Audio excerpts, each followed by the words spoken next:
Over time, we've each pulled some wild moves in the name of love.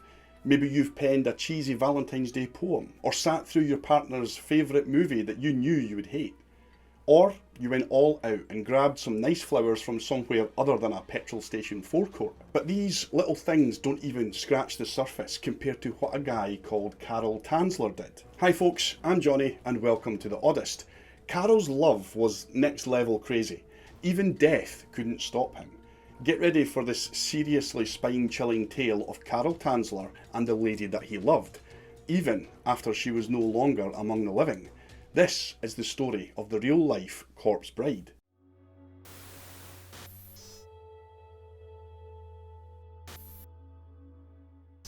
Carl first came into this world in Dresden, Germany back in 1877. His early days were pretty plain, not much excitement. But all that shifted when he hit 12 years old. See, one night an ancestor popped up in Carl's dream. This long-gone family member actually showed Carl the face of his one and only true love, a stunning foreign gal with long dark hair. By the time Carl rolled out of bed the next morning, he was totally convinced that this lady was his forever. The only hitch?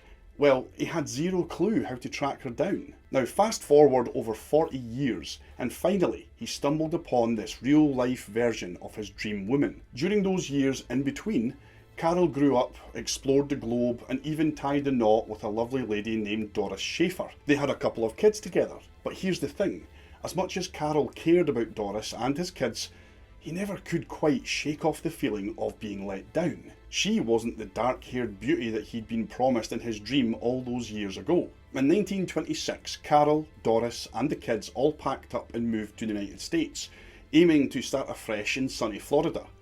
That's where Carl's big-time disappointment with his life really hit him. He felt the need for a fresh beginning, so he basically decided one day to simply leave. He left his family and just buggered off. A short time later he landed a job as a radiology technician at a hospital in Key West.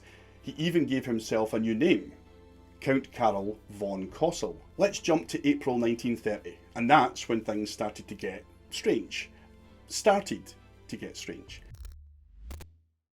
One day, a woman was rolled into the hospital for some sort of examination.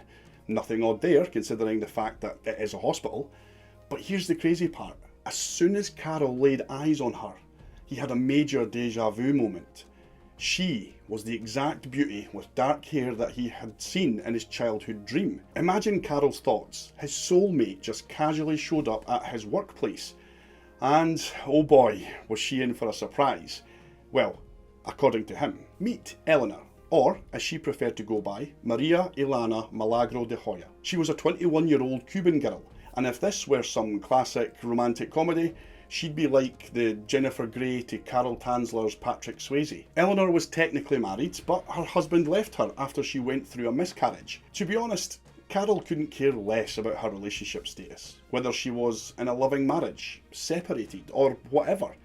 He knew he just wanted her. After all, this was destiny, even though he happened to be 32 years older than her. There was, however, a tiny issue with his master plan. See, Eleanor wasn't admitted to the hospital for just a regular checkup. She had tuberculosis, a seriously deadly illness back then, without any cure. Carl was crushed at this news, of course. Despite not being an actual doctor or knowing much anything about TB, he made it his big goal to save Eleanor. He started messing around with different potions and mixtures, hoping to stumble onto a cure. With Eleanor's family's blessing, Carl got busy trying these treatments at their family home. Soon, their home was filled with all sorts of hospital gear that he'd managed to acquire from the hospital. Up until now, Carl might seem kind of alright. I mean, he was giving his all to saving Eleanor. Even if his methods were a bit strange, if he had stopped there, maybe history would remember him as a bit of a clueless, overly hopeful guy, but not a total psycho. But, you guessed it, he didn't stop there. Not even close. Despite Carl's best efforts, Eleanor died in October of 1931.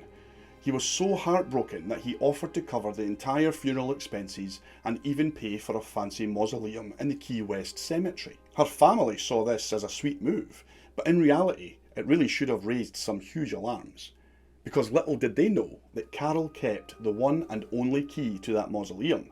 This is where our fluffy romantic comedy crashes straight into the dark mind of Tim Burton. For more than a year, Tanzler went to Eleanor's grave every single night. He'd sit by her coffin and talk as if Eleanor was still alive. Actually, his dedication got even stronger after her death. But then, out of nowhere, he just stopped visiting. Looking back, that should have raised another warning, right? But I guess that Eleanor's family thought Tanzler had moved on for real. But there's only one other reason that he would stop going to Eleanor's grave. She wasn't in it anymore. According to Tanzler, Eleanor's spirit showed up and asked him to bring her back home. As we've seen, he didn't take the words of the dead lightly.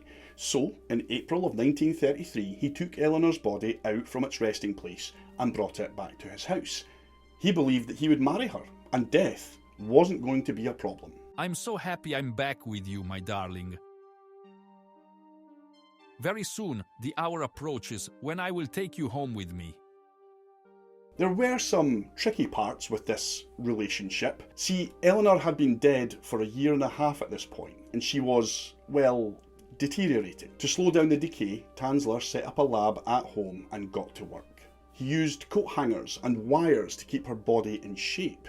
He stuffed her torso with rags to fill her out a wee bit, and he put mortician's wax on her face. Her hair was almost gone, but he made a wig out of what was left.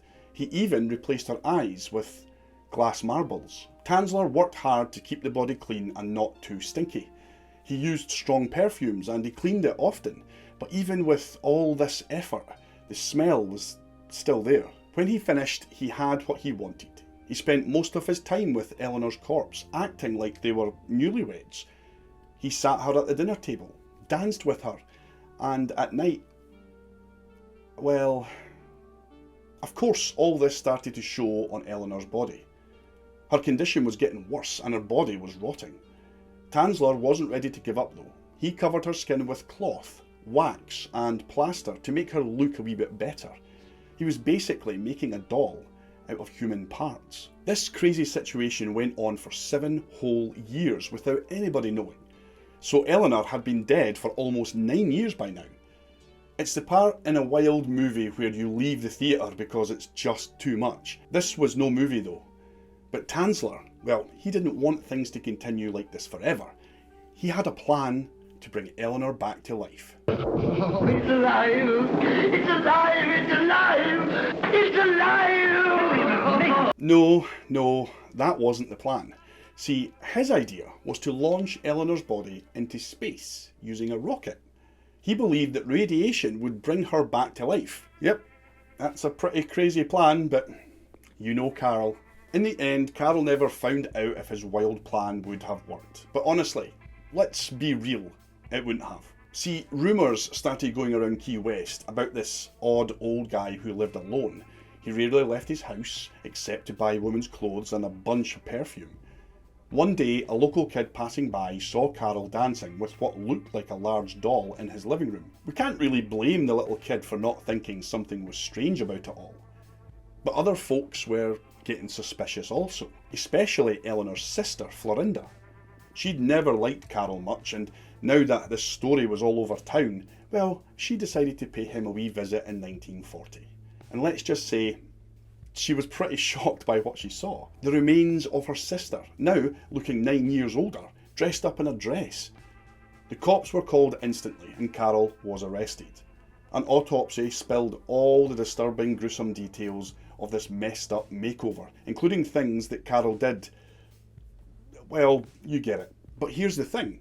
Even though Carl took her dead body back to his place, lived with it, loved it, and planned to send it in a rocket into outer space, a mental check said that he was sane enough to stand trial. He got charged for messing up a grave and taking the body without permission. Now, here comes the real surprise. This case against him got completely dropped. Not because he wasn't guilty, I mean, trust me, he was, but because the statute of limitations for charging him had run out.